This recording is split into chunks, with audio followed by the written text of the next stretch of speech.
Hey everybody, sorry about that big gap in between my videos. I've been getting ready to go to school. I leave tomorrow. It's just been a crazy week, a lot of running around, a lot of paperwork and stuff I had to do for baseball, all kinds of crazy stuff. A little under the weather, still a little under the weather, but good enough to do this video. So we'll move right on to part 4, which is going to be rounds 7 and 8 I have here in front of me. Kicking off the 7th round, we have Owen Daniels going first. I like Owen Daniels this year. A lot of tight ends have been going, so it's not a bad pick.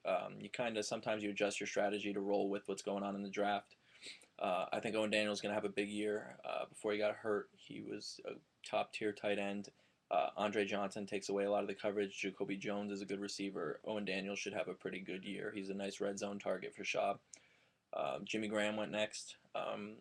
Any tight end that Drew Brees is throwing to is going to have a good shot at fantasy points. He's the starter in New Orleans now. Their tight ends usually do well. It's a good pick. Green Bay's defense went next. A little early for a defense, in my opinion. Could have waited a little longer. Um, Not too much longer, maybe like a round or two. But Green Bay arguably has the top defense. What I like out of defenses are high turnover defenses, a lot of sacks, stuff that gets you points. Points allowed isn't as big a deal to me because they're usually all around the same and that fluctuates. So I prefer teams that are steadily going to get you points for sacks and interceptions, stuff like that. Um, Julio Jones went next. Somebody I'm big on this year. They really look like they're going to include him a lot in the offense in Atlanta. He steps right into being the number 2 receiver behind Roddy White. Roddy White's going to take away a lot of the targets, or a lot of the coverage, rather. Defense will still focus on him.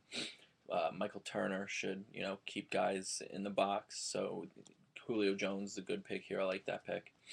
Next up, I took Sidney Rice. I know, he went to Seattle. Tavares Jackson isn't the best quarterback. Um, Mike Williams had a breakout year last year. I feel like Sidney Rice is going to benefit from that. They won't be able to cover, both of them with double coverage. He should be okay. Tavares Jackson has a good enough arm to get it to him. I think Lynch will have a better year. Seeing, I took him before. I'm not high on Seattle, but I think Sidney Rice can do okay for me. I looked at the receivers that were left, and I felt like Sidney Rice was my best option. Um, Lance Moore went next. Just another receiver pick. He had a good year last year. Again, Drew Brees is throwing to him. He spreads the ball around, so everybody will get their fair share of targets. And safe pick. Felix Jones went next. Felix Jones, the guy I really like. I feel like he's going to have a big year. As long as they keep using him like they did at the end of last year and not the beginning, he should have a pretty good year. I could see 1,000 yards from him. So Fred Jackson went next. I'm still big on Fred Jackson. I know Spiller, they said, is going to get a lot of the attention now in Buffalo, but I'm still, pretty big on Jackson. I feel like he'll get the majority of the touches. And again, it's with the running backs that are left, that's not a bad pick. Jonathan Stewart went next. Same story. Splits time in Carolina, but he's a great runner. Has been his whole career in the NFL. Just with the running backs that are left, it's a pick you got to make. Uh, Tolbert went next. Will get a lot of the red zone carries. Probably won't get as many yards this year. I feel like Ryan Matthews is going to take a lot of the yards away and a few touchdowns. But Tolbert looks like he'll still get the majority of the red zone carries, so he'll be like a touchdown vulture. If you could plug him in 1 week, if he gets that touchdown, could even get two, can get you, double-digit points. Um, Adai went next. One of the last starting running backs available. Colts don't run a ton. He's been decent. He'll catch some passes out of the backfield. You have to wait and see on him. He's been consistent, but only consistently decent. Never been even good, just decent. So it's a safe pick at this point in the draft, but not anything with a lot of upside. Santana Moss went next. Had a pretty big year last year. We'll see what's going on with the quarterback situation there. At this point in the draft, it's another safe pick. He's been steadily good his whole career. Never been amazing, but he's been good. Um, and at this point in the draft, if you're looking for a little bit of consistent numbers, that's what you're getting in Moss. To kick off the 8th round, LaDainian Tomlinson went. Had a bigger year than most people thought he would with the Jets last year. I feel like he can repeat that. I know he's getting older still, but he still looks like he's got some yards left in those legs. Catches out of the backfield still. He's a great pass blocker, so that's why they keep him in on a lot of third downs. So that'll get him to see more time on the field, maybe some slip screens, stuff like that. Next up was a pick that I loved up until my Packers were a little mean to him. Ryan Williams went next, which at the time I thought was a great pick. I really felt like he was just going to take over for Breeny Wells by like week 6. He was looking great in camp. I feel like Breeny Wells, I just don't see in him what a lot of other people see. I really like the Ryan Williams pick, but unfortunately now he's out for the year. So apparently that pick isn't going to work. Pierre Garçon went next. Consistent receiver. There's a lot of receivers in Indy, so you got to hope he gets his fair share of targets. But with Manning, he probably will. Got to see what's going on with Manning's health. But it's a solid pick. Malcolm Floyd went next. I feel like he's definitely going to have a drop-off from last year. Vincent Jackson is back healthy and looking real good so far. Antonio Gates is Antonio Gates. The running game's been pretty good and should be even better this year with Matthews. Hopefully he stays healthy. But it's a solid pick for round 8. If he would have went like round 5, round 6, which is the numbers he put up last year, that would have been a bad pick because there's no way he's duplicating those numbers this year. But for round 8, it's a solid pick. Kellen Winslow went next. Again, for the tight ends that are left, solid pick. Freeman is looking like he's developing really nicely down there in Tampa Bay. Not a ton of targets. Mike Williams had a really good year. They're hoping Aurelius Ben will produce like they thought he would. But Winslow's been good his whole career and should put up solid numbers. Mike Sims-Walker went next. This is a pick I really like, especially in round 8. It's looking like he'll probably be the #1 target in St. Louis. Sam Bradford is really improving well. Really moving up the ranks in the NFL. Really should just have a good his real big sophomore season, and that'll really help Sims-Walker. So I like this pick here. Cedric Benson went next. Cedric Benson is kind of tricky. He's a starting running back left. You want a starting running back in round 8 if you can get one. That's great.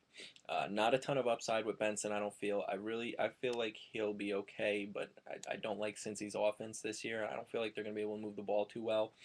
So with the running backs that were left, it's an okay pick, but not a great one. Johnny Knox went next.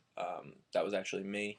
I know that there's been a lot of talk about him moving down on the depth chart, stuff like that, but when you got a burner like that who's got good hands, showed good hands last year, can play in the slot, I still don't feel like Devin Hester is a regular NFL receiver. He doesn't, he's not going to, because you would say the other burner they have, but I feel like Knox is definitely a better receiver than Hester. So I feel like even what they're talking about with the depth chart, I think Knox will be fine. I think he'll have another good year. I took a chance on him. I'm willing to take that chance. Greg Olsen went next. Solid pick. For the tight ends, again, the tight ends that are left, there probably is 1 or 2 I would have taken over him, but it's not the worst pick. It just depends the quarterback situation. You never know what Cam Newton's going to do, or Clausen, or whatever they're going to go with there. You just can't be sure. He's shown the ability to be a great pass-catching tight end. Didn't do a lot last year because Mike Martz hates tight ends for whatever reason. Tight ends are outcasts in Mike Martz's system, and that's why they got rid of Olsen. So he's been a good pass-catching tight end, can score you some touchdowns, get a decent amount of yardage. Just got to see how Carolina's offense is. Mike Thomas went next. I like him this year. Garrard has been okay, not great, but Thomas is now the #1 receiver in Jacksonville, and pretty much any #1 receiver at round 8 in the draft is going to be a good pick, unless it's a really bad pick. So he'll get his fair share of targets, and we'll see what happens with him. Beanie Wells went next. This is a pick that I now really like. I wasn't a big fan of at the time, but now I really like it because now he has no competition in Arizona.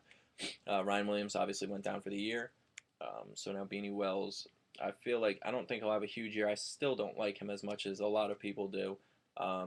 But we'll see what happens with him. He'll get the #1 load now, so he should put up at least decent numbers for an 8th round pick. Steve Smith went next from Carolina. Terrible year last year. Huge fantasy disappointment last year. Again, the quarterback situation there is just rough. I really don't dislike or like this pick. It's kind of neutral. It's one of those picks where you really got to wait to see, because if he has Steve Smith type numbers, he has a Steve Smith year, round 8 is going to be a huge steal for this guy. But if he has numbers like he did last year, round 8 is going to be a huge bust. I mean, it just really depends on what goes on with the quarterbacks there and just that whole situation. So, again, we'll see what happens with that. But otherwise, you know, just a wait and see pick. I probably have time to do round 9, but I'm still a little under the weather. I will try to get that done tomorrow. I got to see. I'm not going to have internet in my house for college. I'm staying in a house for college, not a dorm. I'm not going to have internet there till Tuesday. They're coming to install it. So I'll try to get a video up before then. I'll see if I can maybe use a computer lab, something like that. Work that out. But otherwise, I will put up another video, whenever I get a chance.